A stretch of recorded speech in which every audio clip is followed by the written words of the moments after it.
Welcome to the Rock and Roll Show podcast. I'm your host, Alex Gadd, and this week I've got another concert review for you. I went to see Dweezil Zappa on his Apostrophe tour at New York City's Town Hall recently, where he and his impressive band played a 26-song set over almost 3 hours, and it was a really fun rock and roll show. Now, I would never pretend that I'm a deep Zappa fan or that I even know every song that Dweezil and his band played, but I knew enough to follow along, and the amount of joy emanating from that stage was unusual to say the least.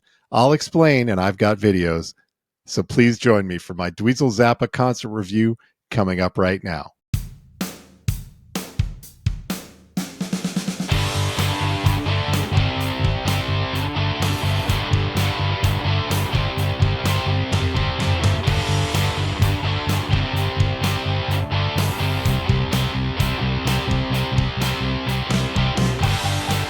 My old friend Dave is my longest running concert buddy. We've been seeing shows together since 1984. Whoa.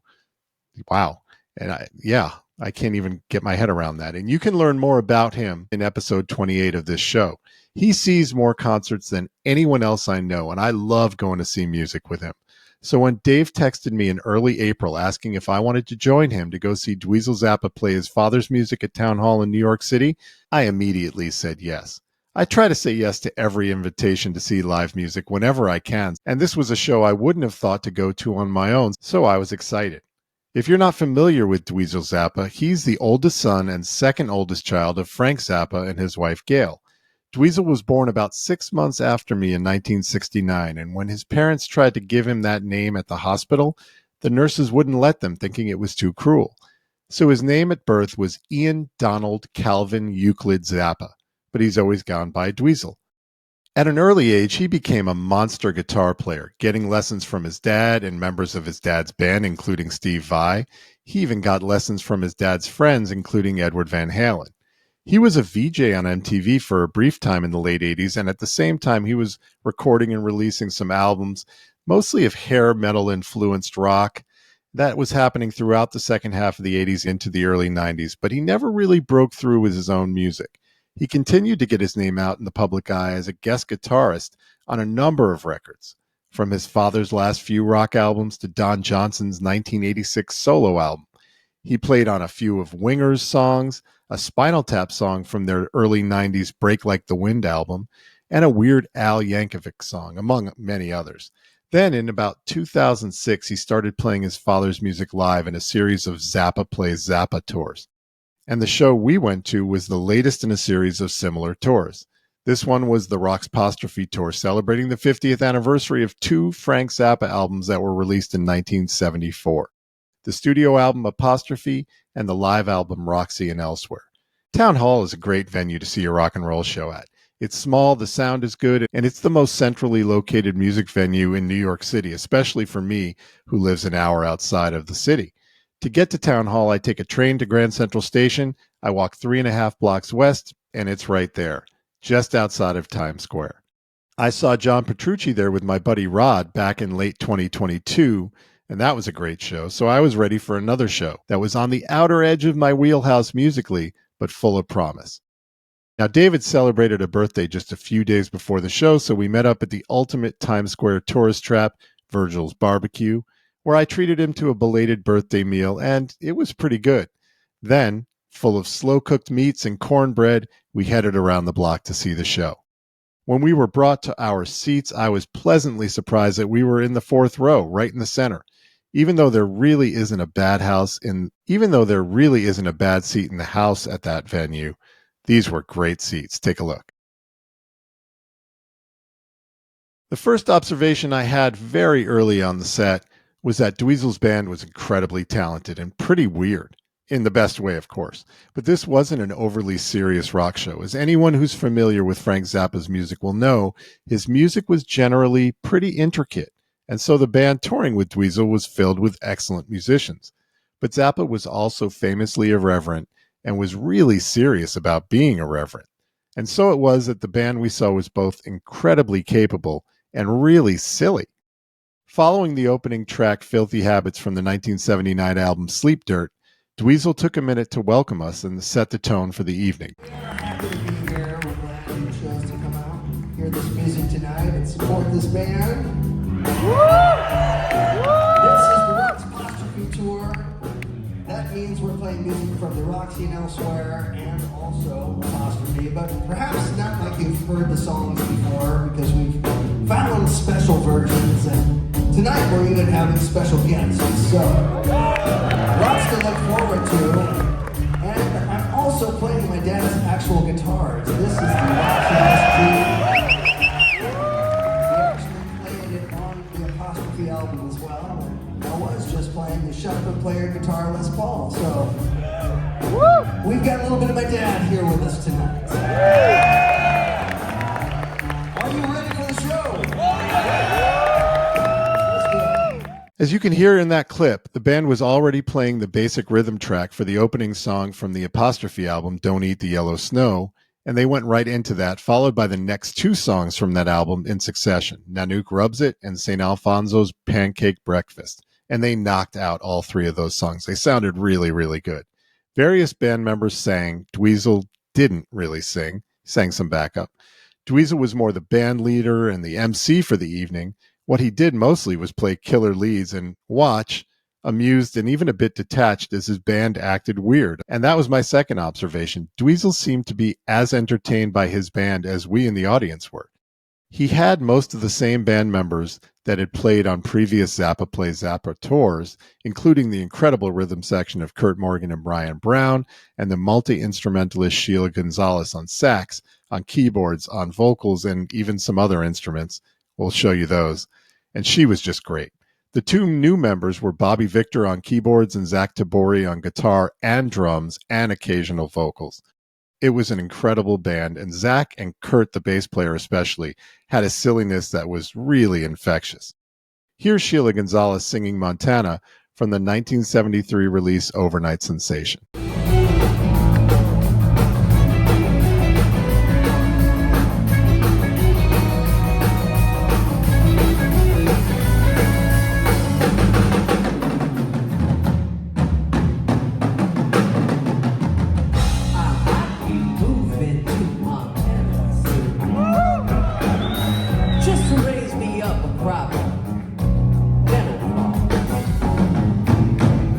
It up, waxing it down in a cheesy little box that I can sell uptown. After that, as Dweezil teased in the introduction to the show, he brought out his first guest, local guitarist Oz Noy. Now, if you follow this podcast, you'll remember that when I saw Joe Bonamassa on my birthday this past February at the Beacon Theater, he also brought out Oz, making that 2 shows in a row that I saw Oz come out as a guest for, when I had never seen him before. I had never even heard of him before, which is just a curious coincidence, but pretty cool. Oz is originally from Israel and has made a name for himself as a player accomplished in many different styles, from blues, jazz, rock and roll, even funk. He's clearly respected and appreciated by the best guitar players around. So here he is sitting in on Cosmic Debris, also from the Apostrophe album.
The fun continued in the middle of the show when the band went into a set of cover songs. First up was Jungle Boogie by Kool and the Gang, then Lionel Richie's Hello, an odd choice for me, Living on a Prayer by Bon Jovi, and finally the underrated Van Halen track Push Comes to Shove.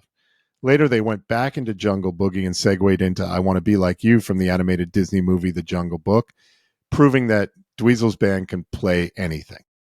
All were solid renditions of these decidedly not Zappa songs, and all were given the appropriate level of semi-seriousness that they deserved. Here's a little bit of the band doing Living on a Prayer.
The tribute to the Roxy and Elsewhere album happened for the most part in the middle of the show when the band played 4 tracks from that record just before they started playing their covers.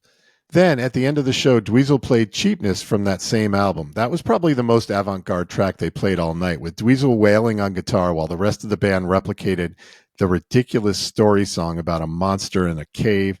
I was too wrapped up in trying to absorb all of this to have taken any video, and unless you listen to all 7 minutes of the song, it's hard to absorb what you're taking in, but it's out there on the internet to find if you're so inclined. Dweezil brought out his second guest for the last song of the set, Zombie Wolf. The guest was Echo Picone, a 17-year-old singer and actress who's apparently been performing with Dweezil's various bands since she was 4. She was awesome, and it really gave the song a great energy. My view at this point in the show was impeded by the guy in front of me who was standing up. It was the last song after all. So here's a good video taken by a guy in the balcony. Thanks, guy in the balcony. Yes. Please welcome to the stage, Echo Picone. Echo has performed with us since, I believe, were you like 5 the first time? 4 years old the first time she performed with us. And you're 18 now? 17. So she has done so many different things in her short life, but one of them is getting very, very good at singing. And she's going to sing Zombie Wolf with us.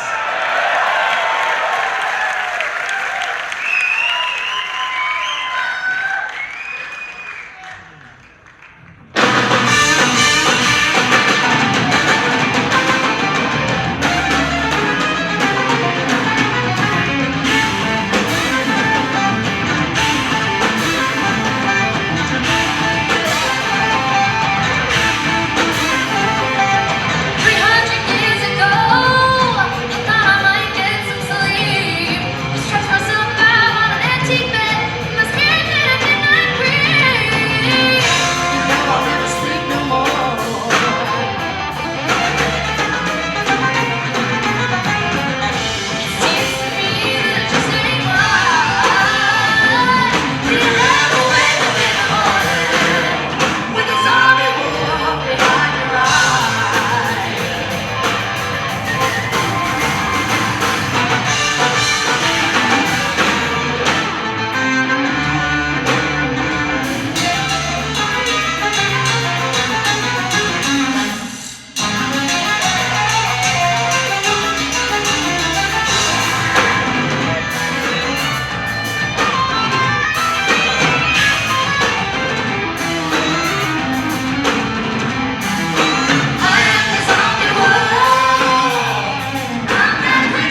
After a brief break, the band came back out to play one more song, the classic Muffin Man.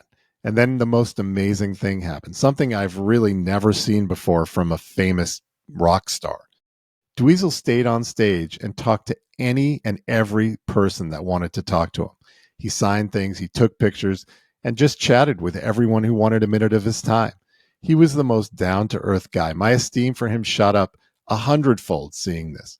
Unfortunately, I couldn't stay around because I had a train to catch, but it was an awesome thing to see.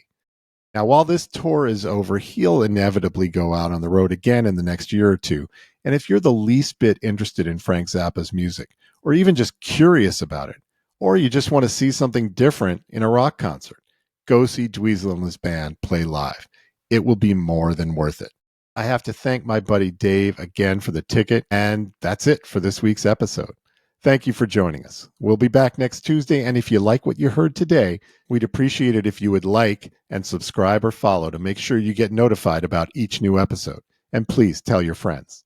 Also, a reminder that we release a playlist for every episode, so look for the Rock and Roll Show podcast playlist on Spotify every week, this week featuring all 26 songs from the set list of the Dweezil Zappa show at Town Hall, plus other Zappa songs that I really like, so check that out. Additionally, we want to know what you think. Please leave us a comment. We'll try to respond to them all. The Rock and Roll Show podcast is a World Highway Media production. I'm your host, Alex Gadd. And until next time, remember that life is short. So get those concert tickets.